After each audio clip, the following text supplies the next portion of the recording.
I am Reed, just a normal 27-year-old guy talking about building wealth and getting your life together in your 20s. I used to think that every massive IPO was an immediate opportunity, a chance to jump in and ride the wave to quick riches, until I started looking beyond the headlines, beyond the hype, and into the cold, hard math. And that is what we need to do with SpaceX. Because right now, it is making some serious waves. We're talking about a company that just went public at an almost $1,800,000,000,000,000 valuation. It is a figure that, frankly, makes your head spin, and for many, the allure is simply too strong to resist. But if we're being honest with ourselves, the numbers here are almost beside the point for a lot of investors. You try to build a traditional financial model for SpaceX, and you find yourself scratching your head, because this isn't a traditional company in almost any sense of the word. I genuinely struggle to see how anyone is making the math work in a way that aligns with conventional valuations, which suggests, maybe, they aren't try to speculate on the real value of SpaceX. That is a fool's errand, but I can show you why so much of this investment is pure speculation. SpaceX, for those who didn't know, is short for Space Exploration Technologies Corporation. And yes, Space etc. would have been a funnier name, a missed opportunity, I guess. The opportunity the investing world has seized upon, however, is 5555555. Shares of the company S stock all going on sale for $135 per S share. This initial public offering, a private company going public, raised $75,000,000,000 for SpaceX, which sounds like an astronomical sum. And it is, but there are two important things to note here. First, 555,000,000 shares isn't actually that much. It is less than 5% of the company's total stock. But at that IPO price of $135 a share, when multiplied across all of the company S12000000000 or 13000000000 shares, that valuation becomes absolutely massive before open trading on the NASDAQ even began today. It gave SpaceX a mind-bending market cap, a total stock value of nearly $1,800,000,000,000,000,000,000,000,000,000,000,000. For reference, that value alone would knock one of the top 10 most valuable companies on Earth off the list. It even beats Tesla's market cap, which by now should tell you something significant. Elon Musk is now not just a rich man, he is a very, very rich man. Some are even saying he is on the path to becoming the world's first trillionaire. Now, Tesla is very important to this story because it gives us our best glimpse into how on Earth SpaceX is worth. Somewhere in the ballpark of $2,000,000,000,000,000 to investors, maybe more, maybe less. Who knows? That is part of the fun of it, I suppose. And I can show you what I mean. Tesla Motors is, of course, a publicly traded company. When Tesla first went public 16 years ago and started selling shares to the public, let's say you bought one, it would have cost you $17. Fast forward a decade and a half and you don't own just one share anymore. Tesla split its stock, subdividing everyone's shares many times over, 15 times to be exact, across two massive splits, same $17 value, just broken into more pieces, so the split adjusted price of each share was something like $1.13. Each share today is worth, last I checked, just under $400. So in those terms, you would have transformed a $17 investment into almost $6,000 today. That is pretty wild. That is like investing on the stock market and getting compounded annual returns of 44% every year for 16 years. When we read generally told to expect an average of like 6 or 8%, maybe 10% if you are really smooth sailing. Tesla throughout its history had a pretty dramatic rise in valuation. In that sense, Tesla is sort of this unique outlier on the stock market. A big part of what made Tesla's meteoric ascent so incredible was that when it went public, it was actually losing money, worth just a tiny fraction of what it is worth now. Its only car for sale was the Roadster, but investors saw value because they saw potential. They weren't pricing shares based on what the company was pulling in then. They were banking on electric vehicles becoming more popular, batteries, charging stations, infrastructure becoming better. They were betting that maybe one day this company could build a car capable of driving itself, and frankly, they were betting that Elon Musk was the man to do it. It was a lottery ticket on Elon Musk and his ability to execute and do things that had never been done before. It has been a very successful stock for the people who have held on to it. Tesla is now the most valuable automaker in the US with a market cap of about $850,000,000,000. From the point of view of an investor, SpaceX just might follow that same trajectory. And today, it has a big advantage over early Tesla in that it does need to prove it is a real business. It is already the global leader in its business. As day traders woke up this morning, eager to get a piece of SpaceX. SpaceX was launching a Falcon 9 rocket into low Earth orbit.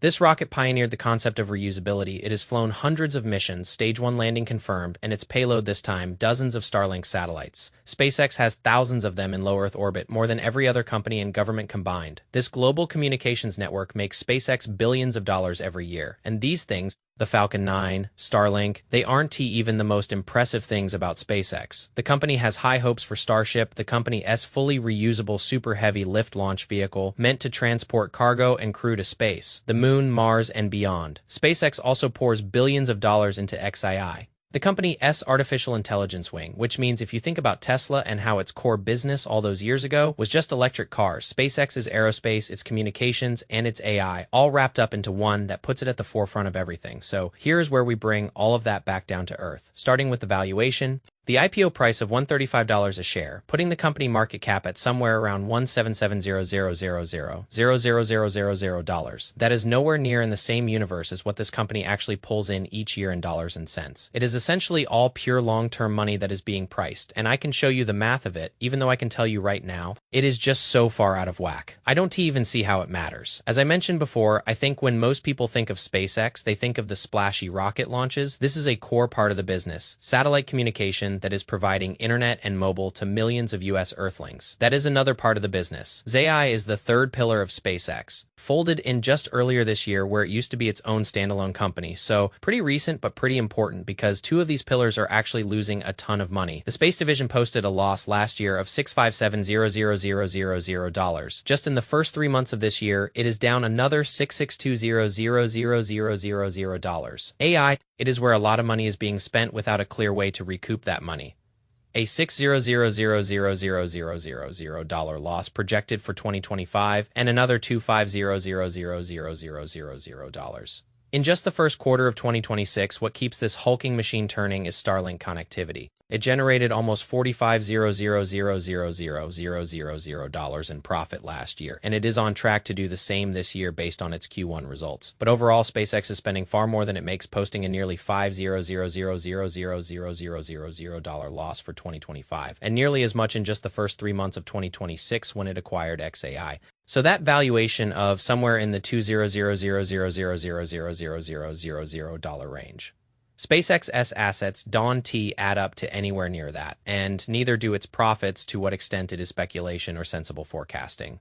That is a matter of judgment. But it doesn't represent current profits. It is some sort of expectation of what they'll be in about 20 years' time, and that is a big guessing game. Where will anything be in 20 years' time? Well, we can look to SpaceX's SEC filing for some clues, because there is a regulatory obligation for it to acknowledge to shareholders what headwind risks are in the company's future. Starship, big promise, but big peril. SpaceX recognizes a lot hinges on development, testing, and deployment of Starship at scale.